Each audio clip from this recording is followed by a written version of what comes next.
Un Français sur 5 est déprimé. On voit ça tout de suite avec mon invité.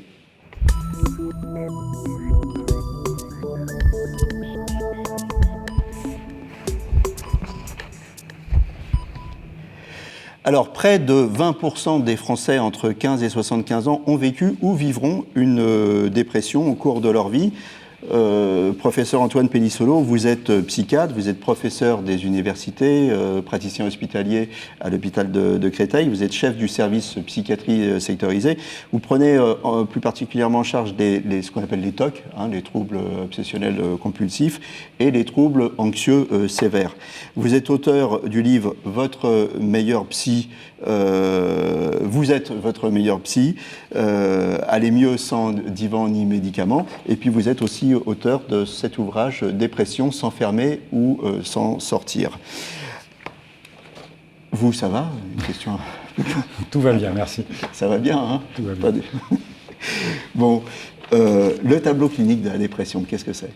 Alors une dépression, c'est un épisode vraiment qui bouleverse la vie de la personne pendant un certain temps, qui bouleverse la vie plutôt mentale, mais aussi physique, on y reviendra. La vie mentale, c'est la perte du plaisir pour les choses habituelles et la tristesse. C'est deux piliers vraiment importants. Et vraiment ça en même temps. Ce qui caractérise vraiment un épisode de dépression, c'est un dérèglement de l'humeur, de l'esprit et du corps en même temps, qui va vraiment bouleverser son rapport à la vie, son rapport aux autres, parce qu'on manque d'énergie, on manque de motivation. On est fatigué. On est souvent très fatigué physiquement et mentalement. On n'a plus envie de rien. On est ralenti, on n'a plus envie de rien. On a surtout une vision négative de la vie. En plus. Donc on voit tout en noir. On voit tout en noir, soi-même. On peut se dévaloriser, se sentir incapable, indigne parfois. Et puis le monde devient à la fois inintéressant et angoissant. Il y a des symptômes physiques aussi. Alors il y a beaucoup de symptômes qu'on peut appeler plutôt physiologiques, c'est-à-dire c'est les dérèglements du sommeil, de l'appétit, de la sexualité, des fonctions comme ça de base, et puis parfois des plaintes physiques qui se rajoutent, qui expriment probablement la souffrance psychique au travers de douleurs corporelles, de troubles digestifs, le mal de dos, là on en a plein d'eau, exactement. Pour d'autres personnes, c'est plutôt le ventre, c'est à choisir. Donc avec des douleurs ou plutôt un ralentissement, la constipation, enfin ces symptômes-là. Grosso modo, les modèles qu'on utilise aujourd'hui, c'est un peu par exemple les symptômes de la grippe, sans la fièvre, puisque ce n'est pas vraiment une infection. Mais imaginez quand vous êtes grippé, ça peut être évidemment moins fort que ça, quand on est déprimé, mais ça se rapproche de ça, on est abattu physiquement. Abattu complètement. On peut tous être abattus, quand arrive l'automne, on est un peu déprimé, il y a des périodes comme ça dans l'année où ça va pas fort, c'est pas une dépression pour autant. Oui, alors d'abord c'est pas forcément tout le monde, il y a des gens qui sont quand même très, insensibles à tout cela. Alors la vraie dépression, maladie vraiment, c'est celle qui est pathologique, c'est quand on a tous ces dérèglements en même temps, j'insiste sur le fait qu'on peut avoir comme ça 4 ou 5 symptômes vraiment très forts en même temps, et puis qui durent longtemps. Qui vont durer pas simplement 2-3 jours, c'est au moins 15 jours dans l'épisode de la dépression. Malheureusement, des fois, ça peut durer des semaines et des mois. Donc on n'est pas dans quelque chose de normal. Si on ne veut pas laisser véritablement les choses s'installer, au bout de 15 jours, 3 semaines, de déprime, de fatigue, de j'en ai ras-le-bol de tout, de je vois tout en noir, de ça va pas, là, on va voir qui ? On va voir d'abord son médecin traitant parce que justement, il va pouvoir faire le diagnostic. Parce que malgré tout, c'est pas simple de différencier la dépression des fameux coups de blues normaux, des difficultés d'adaptation et puis d'autres problèmes psychiques ou physiques. Et donc le médecin est là pour ça. Le médecin, il va vous poser des questions. C'est pas forcément immédiat, ça peut prendre un certain temps d'entretien et éventuellement une autre consultation, mais c'est important pour poser le diagnostic. On le dit bien, la dépression, c'est pas un coup de blues, c'est une vraie maladie. C'est une vraie maladie qui a des bases cérébrales. Vraiment, on peut vraiment être tranquille là-dessus. Aujourd'hui, on a des éléments de certitude. On ne sait pas bien quoi, mais il y a un dérèglement physiologique. Ce n'est pas du cinéma, ce n'est pas juste un problème d'adaptation transitoire, même si tout cela existe aussi, et ça ressemble. C'est vrai que c'est pour ça que c'est compliqué. Il y a des gens qui ont du mal au départ à faire la différence. C'est pour ça qu'un regard extérieur d'un spécialiste, médecin, parfois psychologue aussi, peut être vraiment essentiel pour faire la différence. Vous avez parlé des syndromes de la grippe sans la grippe. Alors moi je vous retourne la question, est-ce que parfois on peut confondre, on peut ne pas voir la dépression parce qu'elle est masquée par une autre maladie, c'est-à-dire qu'on a des tas de symptômes Oui, peuvent être attribuées à une autre maladie. Il y a vraiment beaucoup d'interférences entre le corps et l'esprit, évidemment.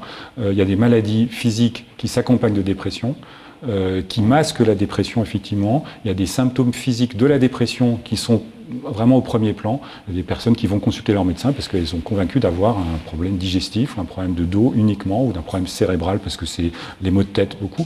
Et donc il y a un travail là de diagnostic pour démêler tout ça. Et parfois ça met du temps. Il y a des personnes qui traînent des douleurs ou qui se sentent fatiguées pendant des mois avant qu'on puisse en fait objectiver la dépression parce qu'ils ne sont pas allés voir le médecin ou le spécialiste. Est-ce qu'il y a plusieurs formes de dépression ?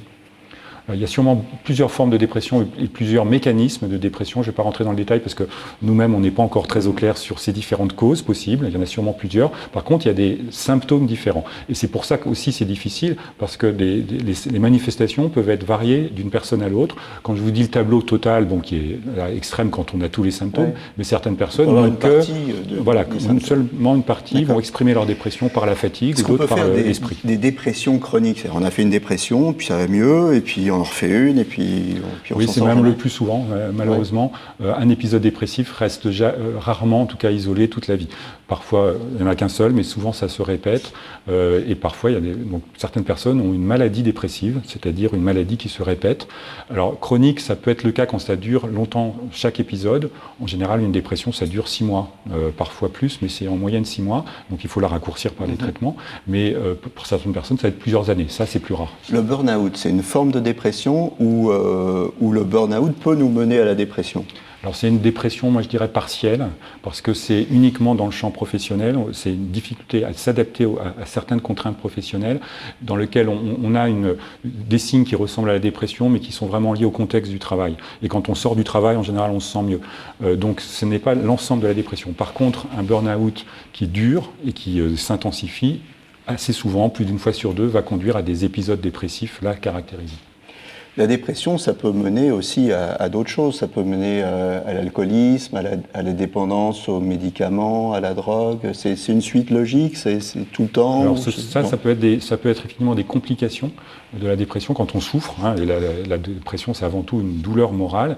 Et pour calmer la douleur, on trouve parfois des compensations ou des produits qui peuvent être sur le moment des solutions pour se soulager, mais qui engendrent d'autres problèmes qui sont les dépendances et les abus de ces toxiques. Donc alors, ça joue dans les deux sens. C'est-à-dire que la dépression peut se compliquer d'alcoolisme ou de problèmes de drogue, surtout plutôt avec les médicaments.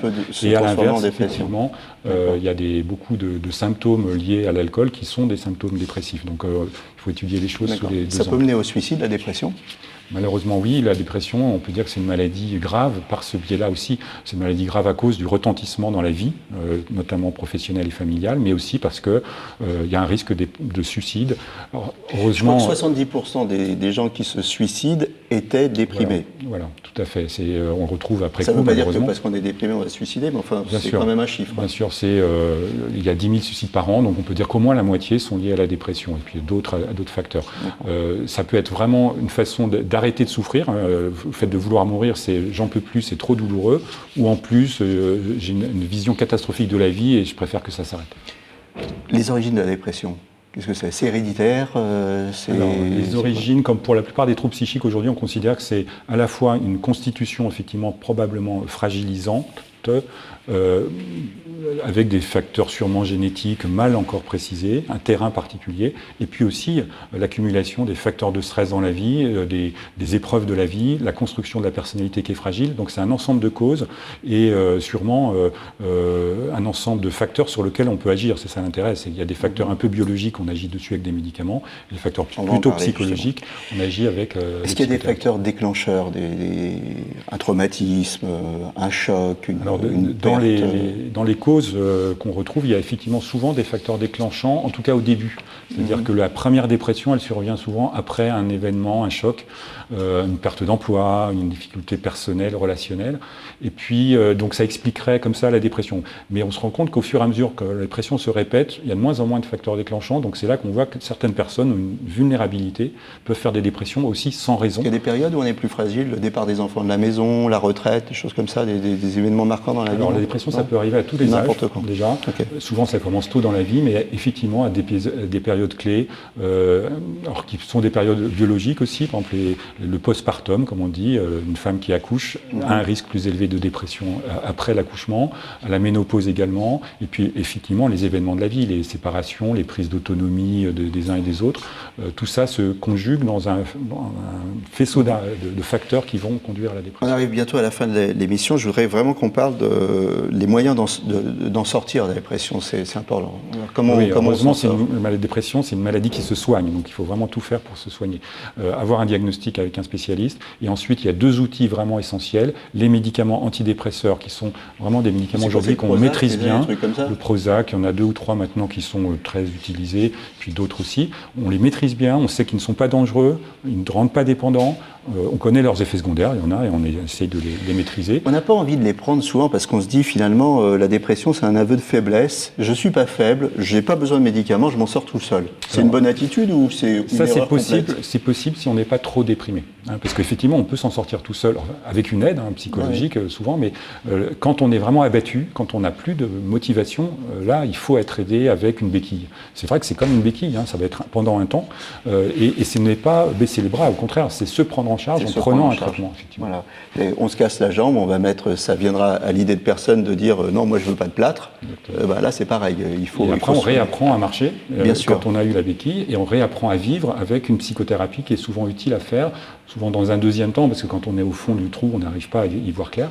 Dans un deuxième temps, on va essayer de comprendre comment on en est arrivé là pour éviter que ça revienne. Et on a aussi maintenant vraiment des méthodes de psychothérapie très efficaces pour sortir de la phase vraiment la plus dure, et après ensuite utiliser des méthodes de prévention qui passe souvent par un travail un peu psychologique sur soi-même et sur les émotions, c'est très important, pour éviter de retomber dans une nouvelle dépression. En 2 mots, l'attitude des proches, c'est quoi? C'est dire, allez, secoue-toi, ou alors c'est au contraire d'être aidant, aimant? C'est avant tout la bienveillance, effectivement, l'écoute pour repérer ce qui ne va pas et conseiller une aide, et puis trouver un juste milieu entre dire il suffit de se bouger, ça va aller, ça c'est pas possible à entendre parce que c'est pas un problème de mauvaise volonté, c'est tout le contraire, c'est je ne peux pas le faire, donc c'est pas non plus je laisse la personne toute seule parce que j'attends que ça se soigne et ça va pas se soigner tout seul. Donc les proches ils peuvent être bienveillants en étant présents, en proposant des choses, en accompagnant quand c'est possible, en incitant, parce que c'est vrai qu'il faut redonner un peu l'envie, mais pas en poussant quand on n'est pas capable de le faire. Il faut attendre le bon moment et donc il faut être présent, parce que quand on est déprimé, on a tendance à se replier sur soi et ne plus voir qu'il y a d'autres personnes et profiter du soutien affectif, c'est vraiment essentiel dans ces cas-là. Voilà, je vous remercie beaucoup. J'espère que vous y voyez plus clair sur la dépression. À très bientôt pour un nouveau numéro de Capital Santé. Et d'ici là, portez-vous bien.